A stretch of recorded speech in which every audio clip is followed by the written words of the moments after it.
What's good, ladies and gentlemen? It's your boy T Mill, and today is Wisdom Wednesday. Literally, it's early in the morning. You see, it's bright. It's 8:44. Normally, I do these videos the day before, but not gonna lie to you, I've been slacking on doing my videos early, so I've been doing them same day, which is why Mad Monday was a little late. It's okay, getting back on track because I haven't fell off. Normally, when I stop doing them the day before, I stop doing them completely, but I'm not. Today's topic is your partner can define your future. Okay, now in this day and age where people are trying to show you that love still exists, they're trying to find a way to prove to you that, yeah, I love this person or I love this person so much, they're picking the wrong people. Now, that's not for everyone, okay, but some people are just jumping into relationships to prove that they can be in a relationship. And now they're running in place and they're trying to figure out why they can't excel. So let's do it like this. Imagine that you're an athlete, okay? And you're running the field, okay? And you're getting somewhere, and then the coach stops you. He puts these straps on you, and now it's pulling this basically, it's a weight harness. Got the weight at the back, and he can keep adding weights to it. So as you're running, you get to the 10-yard mark. He stops you. He adds, let's say he adds 50 pounds, and you can still chug, you can still push it. Then when you get to the next mile marker, well, not the next yard, 5 yards, 10 yards, whatever. You get to the next yard, he puts another 50 pounds. And then the next yard, he puts another 50 pounds. Eventually, you are going to be on your hands and knees trying to pull your way forward. Okay? And the problem with this is that you're pulling the weight. Sorry, I'm just grabbing my words right now. It's early, it's throwing me off.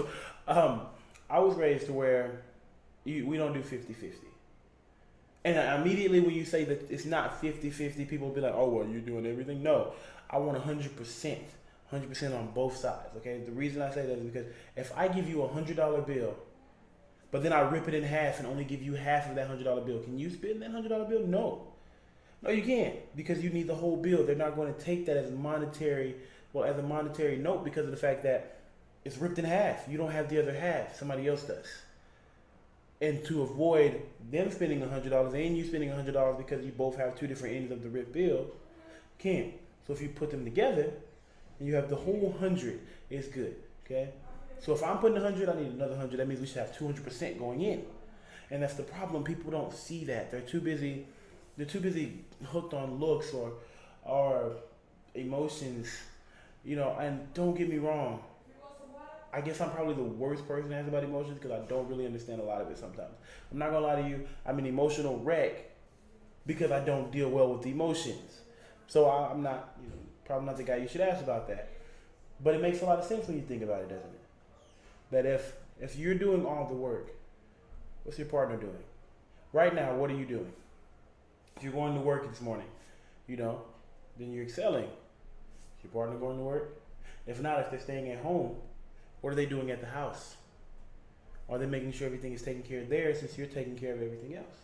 And a lot of people are okay with this. It's okay to have the housewife or the house husband thing. That's fine. People do that all the time. But to be somebody in the house, that means that you do have a set of responsibilities, and that's the problem. Some people don't want any responsibilities. They leave it all on one person, and then things start to crumble, and then you're looking for a reason to fix the crumbling buildings. It happens. So I don't like that. I'm trying to make my videos shorter because I ramble a lot. Basically, you have to choose not only do you have to make the best decisions for your life, you have to be careful who you choose to allow in your life. Because like Dr. Phil said, and I hate taking stuff from Dr. Phil, but he said, some people are only supposed to be there for a season, and you're trying to keep them there for a lifetime.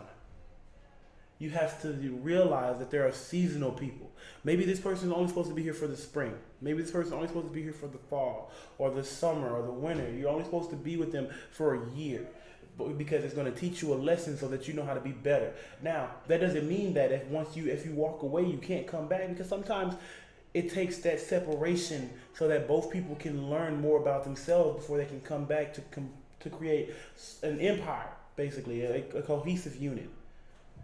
Like you can't take something like, you can't take peanuts and stick them with grapes, and everything will be fine. No, you have to let those peanuts go and become peanut butter, and you have to let those grapes go just become grape jelly, and then you can make you a PB&J sandwich. Then it's cohesive. But if I just give you the hard shell peanut and a whole grape and 2 pieces of bread, you're gonna look at me stupid. You have to find a way to figure out what is best for both parties. And I'm not saying be selfish and say, well, you're not good for me, I'll be better alone. I'm saying best for both parties. Both people need to be in a state of happiness, because putting one person's happiness over your own will destroy you every day. Every day you will regret your decision. I like to live with no regrets. So, that being said, make wise choices, make wise decisions. If you decide to step away for a while, remember there's always a chance to go back. Never close a door that you feel like needs to be left open. But don't be stupid enough to turn around into a situation you don't need to be in. Better yourself, better your friends, better your family, better your partner. Make sure your kids are getting a chance to excel themselves to the highest rate of what they can be. You can probably hear Makari in the background. She's trying to get out of the room, and I have blocked the door. Y'all, I want y'all just to have a great day. Sit back and just think about everything in your life right now. Make a list. Put the good things in your life on one side and the bad things on the other. And just go through it and cut the negative energy, cut all the bad that you can.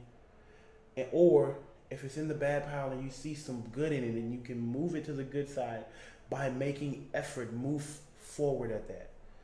Because complaining gets you nowhere. You'll be stuck stumbling and looking around like a moron.